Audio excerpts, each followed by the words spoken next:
poderia ser diferente.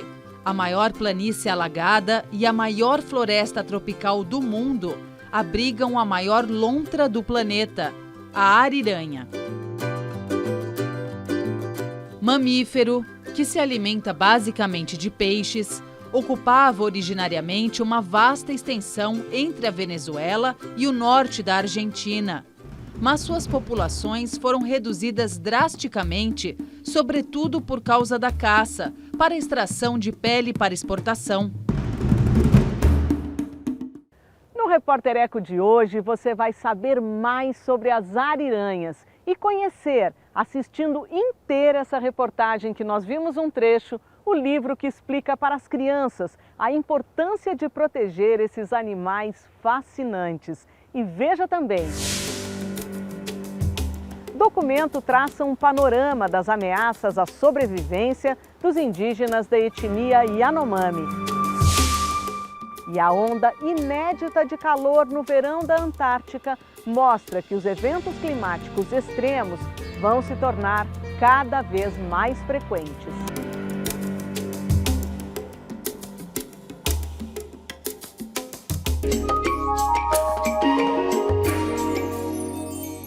Uma história de confrontos e ataques aos povos da floresta. Cada vez mais, o garimpo ilegal coloca em risco a sobrevivência da etnia Yanomami em Roraima. A realidade dramática vivida pelos indígenas está no relatório da Associação Rutucara e do Instituto Socioambiental.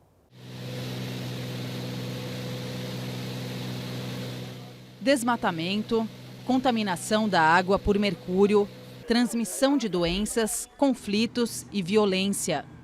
São ameaças apontadas no relatório Yanomami sob ataque, garimpo ilegal na terra indígena Yanomami, da Rutucara Associação, em parceria com o ISA, Instituto Socioambiental.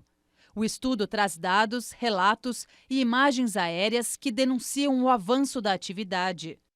Esse relatório é importante para as autoridades saber que o povo Yanomami está sofrendo. Então, o governo tem que fazer o seu papel, protegendo, colocando uma equipe para fazer seguranças na indígena Yanomami. O relatório é absolutamente fundamental porque ele faz uma espécie de uma totalização, de um balanço de todas as coisas que estão acontecendo lá na terra Yanomami nesse momento, né, em relação ao garimpo e suas consequências. Então tem uma mistura aí de tratamento técnico, imagem de satélite, balanços aí mais científicos com as informações e os relatos que vêm de dentro dos próprios índios que estão vivendo na pele essa situação. A reserva indígena Yanomami fica no estado de Roraima. É a maior do Brasil. São mais de 350 comunidades que abrigam aproximadamente 29 mil pessoas. Mais da metade delas é diretamente afetada pelos impactos da mineração ilegal. Fora garimpo! O primeiro nível de crime é invadir a terra que tem acesso restrito. O segundo é a extração ilegal de minério, uma parte grande disso inclusive é contrabandeada e tal. Depois é o dano ambiental. Para fazer essa retirada, se destrói os rios, contamina tudo com mercúrio, afasta a caça, vira um caos. E isso vai, vamos dizer assim, destruindo todo o tecido social também, porque aí existe o aliciamento de indígenas para trabalhar no garimpo, aí tem assédio a mulheres, muitas vezes os menores de idade, para prostituição. Tem o colapso da situação de saúde, porque os garimpos trazem os vetores da malária, doença venérea, tuberculose, e aí vai para a violência por armas, né? E a dispersão de armas de fogo dentro da terra indígena que potencializa os possíveis conflitos intercomunitários dos próprios índios, que começam a usar armas de fogo uns contra os outros. A história das comunidades da etnia Yanomami é marcada por conflitos com garimpeiros. Em 1993, o massacre de Hashimu deixou mais de uma dezena de indígenas mortos, entre eles mulheres e um bebê. Mas só em 2022 houve prisão de um garimpeiro envolvido. Foi dramático, na época também se calculava por volta de 30, 40 mil garimpeiros, e que no final das contas foram retirados por uma série de operações chamadas Operação Selva Livre, até conseguir a desintrusão, e a partir da consolidação também do Estatuto da Terra homologada, registrada, etc., houve um controle da situação, ficaram alguns pontos residuais de garimpo durante muitos anos, e nos últimos anos isso cresceu muito.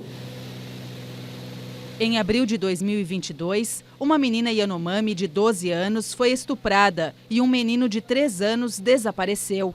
Para pedir a apuração do caso, a Articulação dos Povos Indígenas do Brasil lançou a campanha Cadê os Yanomami? A Unicef, Fundo das Nações Unidas para a Infância, também pediu investigações. A violência contra os povos indígenas fere o direito à vida, assegurado pela Constituição brasileira. Mais que isso, ameaça a nossa existência como sociedade que respeita a diversidade. É um nível de criminalidade absolutamente chocante que a gente vê. É um faroeste desse acontecendo, não só nos Yanomami, né? A gente vê os Munduruku no drama, os Kayapó também precisando fazer uma aliança aí, tentando se proteger disso tudo. Isso é um escândalo, não dá para tolerar mais isso. Mais do que na hora da sociedade brasileira dar um basta nessa tentativa absurda, né, de esbulho territorial, de roubo de recurso e de destruição dos modos de vida, dos ambientes, né, das populações indígenas brasileiras. A terra indígena Yanomami foi demarcada há 30 anos. Apesar disso, o relatório da Rutucara Associação Yanomami e Instituto Socioambiental informa que as invasões são frequentes e vêm se intensificando. Em um ano, de 2020 para 2021, o garimpo ilegal na área aumentou 46%. Considerado o período entre 2016 e 2020, o crescimento da atividade irregular no local passou dos 3.000%. Um estatuto jurídico perfeito, consolidado há 30 anos, com direitos e deveres da União totalmente definidos, só que um governo que fala contra o próprio estatuto jurídico, legal do Estado brasileiro, e incentiva, né, não só no discurso, mas com essas ações de desmonte, de fiscalização, etc., e essa invasão aconteça desse jeito. A floresta, ele é nosso patrimônio.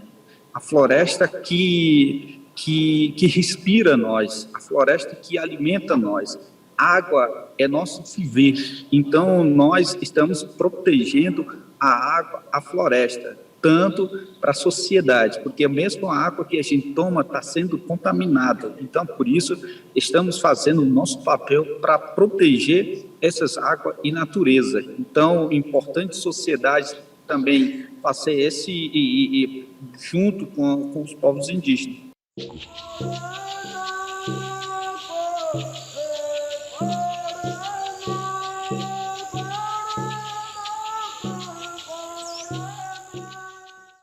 Agora, as principais notícias socioambientais em destaque. O desmatamento da Mata Atlântica cresceu 66% entre 2020 e 2021, comparado ao período anterior de 2019 a 2020. É o maior aumento percentual desde o início do monitoramento em 1985. Os dados são da Fundação SOS Mata Atlântica, em parceria com o INPE, Instituto Nacional de Pesquisas Espaciais. Juiz federal da 2ª Vara Civil em Roraima, Felipe Bousada Viana, aponta risco de genocídio na terra Yanomami.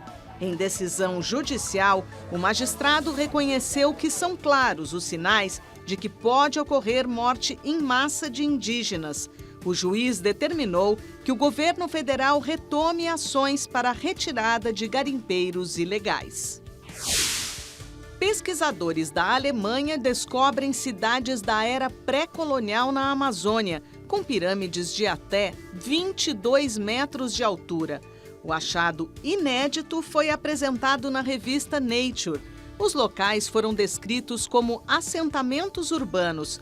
Os lugares pertencem à cultura Casarabe, no sudoeste da Amazônia boliviana, no período de 500 a 1500 d.C. 2 brasileiros entram na nova lista de 100 pessoas mais influentes do mundo, divulgada pela revista americana Time. A ativista Sônia Guajajara, coordenadora executiva da Articulação dos Povos Indígenas do Brasil, e o pesquisador Túlio de Oliveira, que fez o sequenciamento genético da Ômicron, variante do coronavírus, na África do Sul. E veja a seguir. O calor inédito no verão da Antártica, o continente gelado que regula o clima na Terra, revela que o aquecimento global está cada vez mais intenso.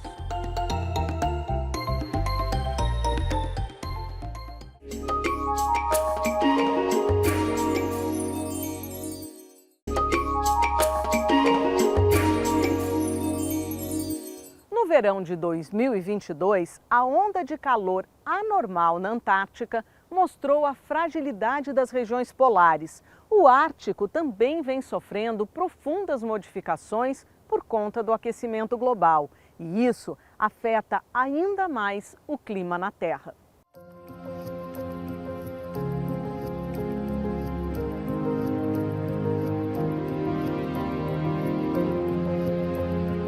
Gelo, neve, animais que suportam bem as baixas temperaturas. Paisagens inconfundíveis em mais de 14 milhões de quilômetros quadrados. A Antártica é o continente mais frio e seco do planeta. Fica no Polo Sul, o ponto mais meridional da Terra. O continente concentra 90% do gelo e 70% da água potável do mundo. Não pertence a nenhum país. Não tem habitantes permanentes, é destinado à preservação e à ciência. Principalmente durante o verão, cientistas de várias nações realizam pesquisas, como o glaciólogo Jefferson Simões, da Universidade Federal do Rio Grande do Sul.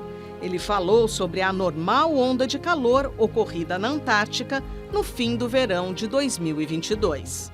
A questão do aquecimento global está se intensificando. Nós estamos observando, no caso, os eventos extremos de ondas de calor, tanto no Ártico e na Antártica, nas duas regiões polares. O oceano está aumentando cerca de 0,8, quase 1 milímetro por ano. E notem que não é mais ainda, porque a Antártica ainda não respondeu a esse aquecimento. Já está contribuindo, mas muito menos do que, por exemplo, o derretimento da Groenlândia e de outras regiões do planeta. Notem ainda que todos esses processos que nós estamos falando agora, inclusive essa onda de calor, está muito mais relacionada com outro tipo de gelo, não o gelo em cima da Antártica, e sim o mar congelado ao redor dela. Houve um registro de menos 11,5 graus num local da Antártica onde normalmente a gente tem menos 50 graus. É isso, professor? O registro foi realizado na estação Domuseu, ou Concórdia, que é uma estação franco-italiana, e a temperatura realmente cai a menos 60 no inverno. E essa época do ano já devia estar menos 40, menos 45. E deu essa onda de calor que penetrou uma massa de ar que veio do sul da Austrália, atravessou o oceano e penetrou. Os cientistas observaram que as correntes atmosféricas estão ficando mais irregulares ao redor dos polos, o que facilita a entrada de ondas de calor. Mas não se pode falar em aumento médio da temperatura na Antártica. Na Península Antártica, esse aumento de temperatura nos últimos 60 anos já ultrapassou 3 graus centígrados. No interior da Antártica é muito mais frio e também muito mais isolada do resto do planeta, e esse aumento não é tão substancial. Algumas estações mostram aumento de 0,3, meio grau centígrado da temperatura. A Antártica é considerada reguladora do clima no planeta. Os cientistas dizem que ela tem uma capacidade enorme de absorver energia que está na atmosfera. Por isso, a onda de calor preocupa. Exemplificando de uma maneira simples, O sistema clima no planeta Terra é a transferência de energia dos trópicos, ou das regiões que recebem mais energia do Sol do que perde para o espaço, para as duas regiões polares. Mas a Antártica é tão mais fria do que o Ártico, por isso nós dizemos que é o principal regulador do sistema climático. Com o aumento das concentrações de gás carbônico e metano na atmosfera, a temperatura média no planeta sobe. Já está cerca de 1,2 graus Celsius mais alta do que no período da Revolução Industrial, iniciada no século XVIII. Acordos climáticos entre países tentam evitar que suba além dos 2 graus. Não existe maneira de substituir totalmente a queima de óleo e gás, mas nós temos que, pelo menos, ser mais flexível e mudar e usar o máximo possível de fontes alternativas. Se esse aumento ultrapassar 4 graus centígrados, nós não sabemos se o sistema climático é estável, se nós vamos começar a ter alguns eventos que nós ainda nem conhecemos. Se a gente considerar os dois polos e o derretimento de gelo e influência para o clima no planeta, quais são as diferenças que a gente tem entre um e outro e o que preocupa mais? O que preocupa mais é os processos no Ártico. Por quê? O Ártico é um oceano interligado ao Oceano Atlântico e que apresenta as maiores variações de mudanças do clima em todo o planeta. O aquecimento lá, nos últimos 100 anos, é e dependendo do local, até 4 vezes maior do que o resto do planeta. As mudanças já são perceptíveis em todos os continentes. O estado do Texas, nos Estados Unidos, tem recebido ondas geladas do Canadá. Ao mesmo tempo, ondas de calor na Europa batem recordes de temperatura, com graves consequências para a saúde humana e para as áreas naturais. As variações atingem também o Brasil. Já existem alguns estudos mostrando que alguns eventos extremos de calor estão ocorrendo mais frequentemente no sul do Brasil, principalmente pelo bloqueio de frentes frias que vêm da Antártica. É importante aqui chamar a atenção que frentes frias ou friagens que vêm da Antártica podem penetrar até o sul da Amazônia. Então, se isso começar a se tornar mais frequente, nós vamos ter, sim, impacto socioeconômicos. Para o sistema global, a Antártica é tão importante quanto a Amazônia. Mas muitas vezes nós esquecemos que o sistema ambiental é único e indivisível. E as regiões polares são tão importantes quanto os trópicos para as mudanças do clima.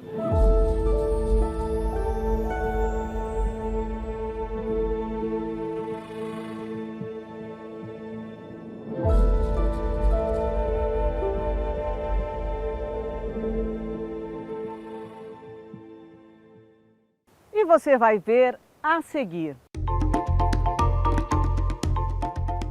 Livro desperta o interesse das crianças pela preservação no Brasil da maior lontra do mundo, a ariranha.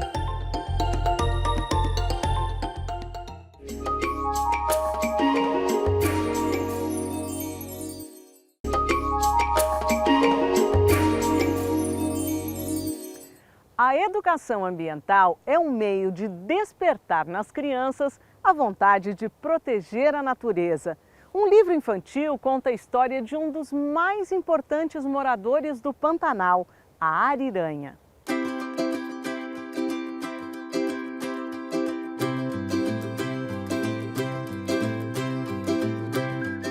Não poderia ser diferente.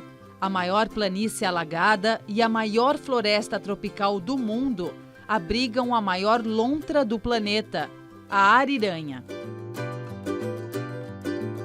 Mamífero, que se alimenta basicamente de peixes, ocupava originariamente uma vasta extensão entre a Venezuela e o norte da Argentina. Mas suas populações foram reduzidas drasticamente, sobretudo por causa da caça, para extração de pele para exportação. Caroline Leuchtenberger é fundadora do projeto Ariranhas, que atua pela conservação da espécie.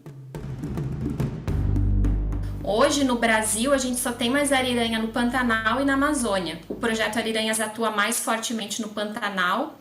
Nós também temos algumas ações com uma população bem isolada no Cerrado, na bacia do Rio Tocantins. E com intenções, claro, de estender as ações para a bacia amazônica também. Há mais de 15 anos, a bióloga trabalha com produção científica e educação ambiental. Todas essas publicações, esses conhecimentos, eles foram muito importantes para embasar as nossas ações e também os planejamentos tanto nacional como global de conservação da espécie. Atualmente, as ariranhas ocupam a categoria em perigo na classificação de espécies ameaçadas de extinção da União Internacional para a Conservação da Natureza. No Pantanal, é um dos mamíferos mais ameaçados do bioma, principalmente por causa do turismo desordenado. A ariranha ela é uma espécie que ela reproduz sazonalmente, principalmente no período da seca, as ariranhas vão ter os filhotes delas. Isso coincide também com a alta temporada do turismo.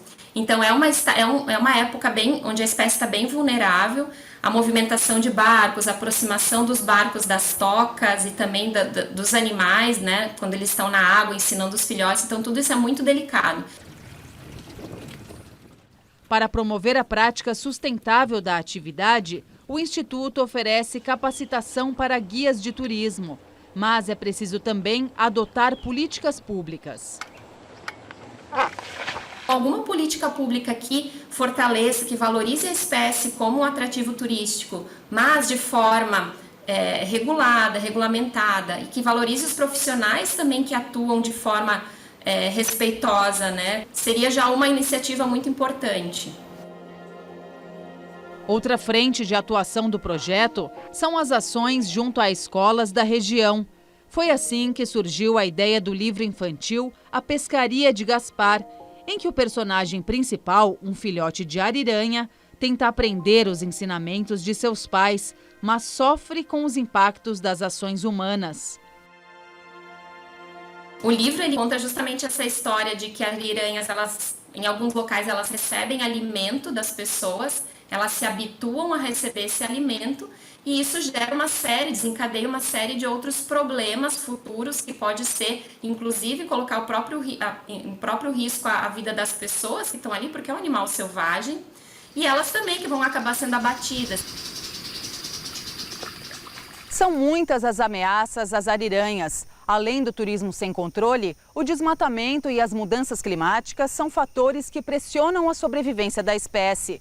O problema é que esses animais têm papel fundamental para os ecossistemas. São os principais predadores da cadeia alimentar, garantindo o equilíbrio do ambiente aquático em que vivem.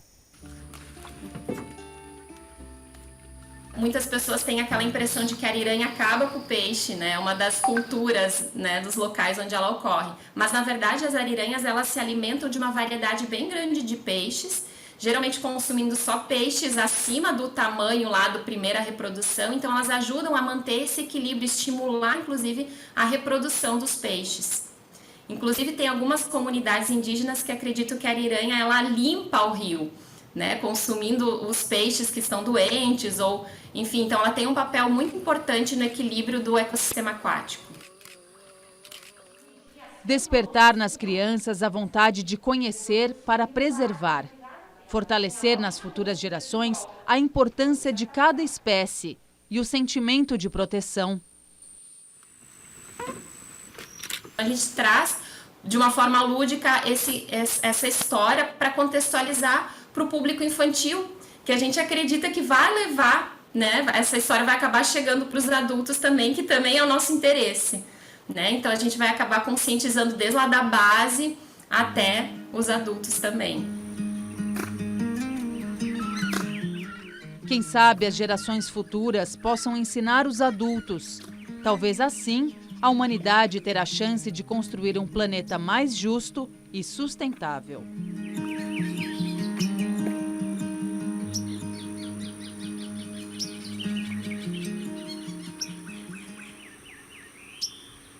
Olha, vale lembrar que no turismo de natureza nós estamos entrando no ambiente dos animais. É preciso fazer isso com todo o respeito. O Repórter Eco fica por aqui. A gente volta no próximo programa, trazendo reportagens especiais, sempre com esperança de ajudar a construir um mundo mais equilibrado para todos os seres vivos.